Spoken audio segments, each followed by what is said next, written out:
Useless!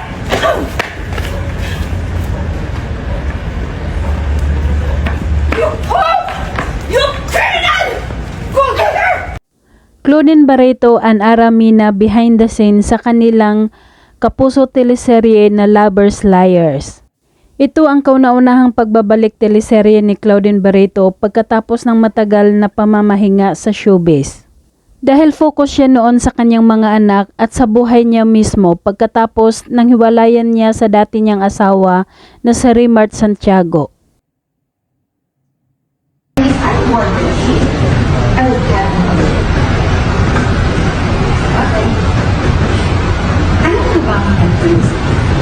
At sa kanyang pagbabalik, makakatambal niya dito sa teleseryeng ito ang batang kapuso aktor na si Yasser Marta.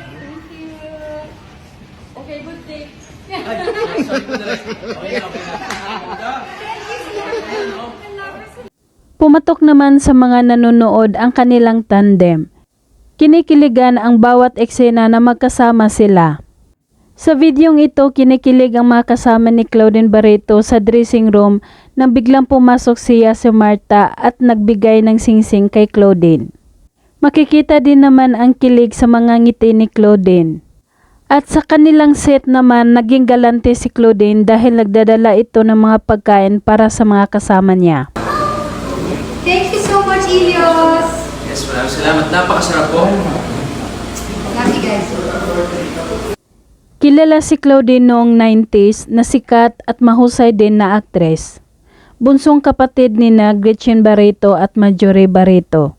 Kaya inaabangan ng kanyang mga fans ang pagbabalik teleserye ni Claudine. Sa papel na ginampanan ni na Claudine at Aramina sa teleseryeng Lovers Liars ay magkalaban sila nito. Sa behind the scene ng kanilang komprontasyon ni Aramina, makikita ang walang kupas ang kanilang galing sa pag-arte.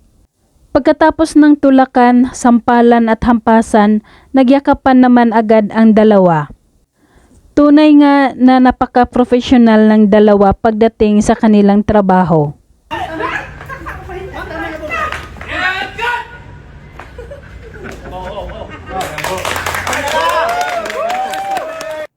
At dahil magtatapos na ang naturang teleserye, nasabi ni Claudine kay Aramina nang nasa dressing room sila na mamimiss niya ito. Narito at panoorin natin. Oh, I'm gonna miss you. Thank you sa lahat ng nanood ng Lovers Liars. And Liars, mamimiss ko to. Oh, and yung mga liars.